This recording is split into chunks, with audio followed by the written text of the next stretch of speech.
بسم اللہ الرحمن الرحیم۔ محترم ناظرین، السلام علیکم ورحمۃ اللہ وبرکاتہ۔ ایک شخص کو کسی کا قرض ادا کرنا تھا۔ قرض خواہ نے قرض دار کو مزدوری کے طور پر بیل کے ساتھ ہل دیا جوتنے کے لیے۔ ایک تیسرا شخص وہاں سے گزرا تو اسے قرض دار کی حالت پر ترس آ گیا۔ اس نے قرض دار کو قرض ادا کرنے کی آفر کی، لیکن قرض دار نے یہ کہہ کر انکار کر دیا کہ یہ وقت ابھی گزر جائے گا۔ خیر، پورے دن کی بدن توڑ محنت کے بعد قرض دار قرض سے آزاد ہو گیا۔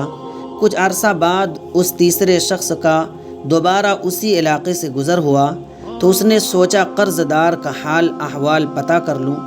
جا کر معلوم کیا تو علم ہوا کہ قرض دار بہت امیر کبیر ہو گیا ہے۔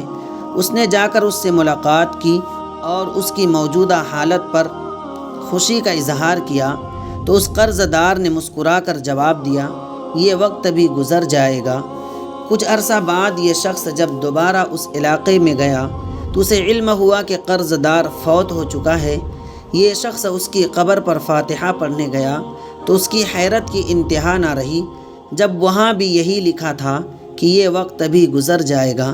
یہ شخص کافی سوچتا رہا کہ آخر اس بات کا کیا مطلب ہو سکتا ہے، کیا قبر میں جانے کے بعد کا وقت ابھی گزر جائے گا؟ لیکن جب وہ اس کے بعد وہاں سے آیا تو اسے اپنی اس بات کا بھی جواب مل گیا جب اس نے دیکھا کہ اس کی قبر کی جگہ سے سڑک گزر رہی ہے اور وہاں بچے کھیل رہے ہیں۔ نتیجہ، یہ دنیا کسی کی نہیں، یہاں کچھ بھی ہمیشہ نہیں رہتا۔ باقی رہنے والی چیز صرف اعمال اور لوگوں کے فلاح کے لیے کیے گئے کام ہیں۔